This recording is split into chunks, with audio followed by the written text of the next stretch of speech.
Josh, have you ever lived in an apartment? Yeah, I have. Oh, okay, nice. So this will be an interesting one because come to find out, it is cheaper to stay at a hotel than to stay in an apartment. That is very interesting because I think hotel prices are pretty high, but I guess when you math it out, it kind of makes Yeah. sense. So that is exactly what we did today. So I saw some different videos talking about how, like, in different areas, that when they did the math, the hotels were cheaper. And the example that I saw before was Toronto, and I'm like, okay, Toronto, that's a different vibe than the Bay Area, which is like sky high. Yeah, Toronto's also I think sky high, but yeah. But Bay Area is like different Oh level. yeah, that's true. Bay Area is like, wow, you That is they're both $100,000, you're poor. That is true. That is actually that's true. I saw a lot of news articles about that one. But what we're going to talk about today is that when you look at hotel prices in the area for long stays, it is actually quite a economical option because I have up here the list that I'm showing to Josh right now.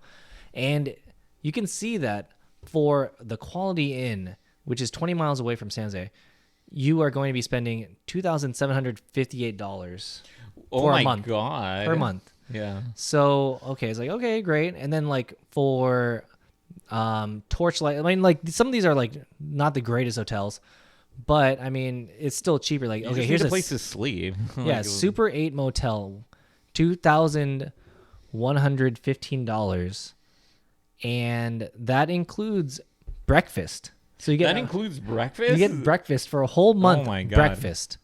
So that's already how much money saved. That's a lot because food is getting more expensive. Yeah. And there's other different things that we'll be going over after you consider hitting that subscribe button. We come out with videos like this daily. And if you want to continue with us on this journey, make sure to hit that subscribe button. But think about the biggest ones. Utilities. Hotel. Oh, utilities are you pay a lot for utilities. Utilities. Typically killer. It's on the rent, yeah. Well, I mean, think about the rent itself is expensive. Yeah. But then you have to pay utilities on top of the rent. Yeah. This is $2,100 for the whole thing. It includes utilities breakfast. and breakfast. That's insane. And washing services. If they have a pool, it's even better. I'm not sure if this has a pool, but I mean, no, I'm just saying in general. In general, you're getting greedy. They have free Wi-Fi too. The free Wi-Fi is even better too. Yeah, you don't have to pay internet. Yeah. So I'm like, what? Like the math checks out because in our area we have to use, or in California, a lot of the places have to use PG&E, which is highway robbery that's legalized, I think. Yeah. And the average payment for PG&E per month for a home is $222, which is a lot. But that includes, I could you can attest to that. I could attest to like some of these prices because I've seen. Yeah, but I think that includes gas as well. So it depends. Yeah. It can go up and down depending on if you use like AC and stuff.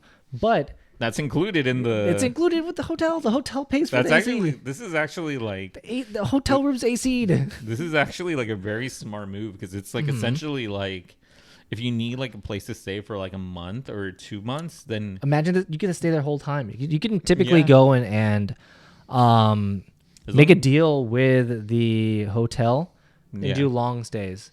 That's insane.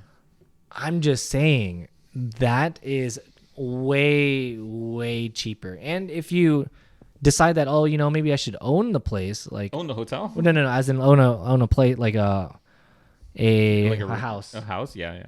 There's also you have to pay for water. Oh yeah, you do. You have to pay for water. It's like utilities, trash, water, trash. If you live in a Wi-Fi, there's a lot of stuff you have to pay for. And then you have to pay for if you live in an HOA area. Yeah, HOAs are increasing. By the way, I've seen some areas that have $700 HOAs. You know what? You don't have to pay for HOA. Oh, a hotel. A hotel. Yeah, that's true. That is true. So I mean, like you get room service, as in like the people come in clean your room. Yeah, for you. True. I do want to mention because I think if you are outside of California, that it might be shocking paying like $2,100 in rent. I think That's cheap. that is cheap. That is yes. well, no, you have to minus $200 for electricity, yeah, you and you have to do. minus for internet, Yeah. and then you have to minus for breakfast. And then let's say like you live in an area with HOA, you can pay anywhere between like let's say very very low ball like 100 and very high to 700. So if you're in a place with HOA, it's like you're gonna get hit with those, and that's already a lot. Yeah, and then renters insurance and stuff like that. Oh, yeah. You don't have to pay renters insurance if you live in a hotel. Yeah. Oh yeah, that's true. And if they could potentially have a pool and free breakfast. And you can use your rewards card Oh to yeah, pay true. with your rewards credit Oh card. If you have my like God. some sort of like plan with some hotel chain, you could go and get rewards on there. That Cash is back. True. Oh, this is Even more cash You back. know what? You're selling me on the idea. On the idea. You're selling me on the idea. It's kind of I mean, like obviously the prices can change based on the time of year. Like Yeah. if it's a more popular time, obviously the price will increase. But the prices that I looked up were for the entire month of February, starting from February 1st to the end of February. That's very affordable, by the way, in Bay Area standards. Oh no, it is insanely cheap. Like Yeah. once you factor in and you don't have to pay for parking. Oh, true. A lot of times apartments will make you pay for for parking. They'll make you pay for Like an extra water. spa too, yeah, and stuff like that. Yeah. Yeah, the water, the waste disposal. You know what handles all that? The The hotel. The hotel. The okay. hotel handles and that. And if anything happens in the hotel parking lot, on them. And they potentially have a gym. Oh yeah, that's true. And the pool you were talking about, they might have a pool. They might have a pool. Yeah, I think that this is a great alternative for people, especially people who are coming in to the Bay Area. This is potentially really good for them. But I'm wondering if it's the same for Toronto. It might be because No, it is. It is. Okay, Yeah, a lot of people are paying like $2,000 monthly in okay. Toronto, which is Dang. really good. Yeah, that's good. That is good.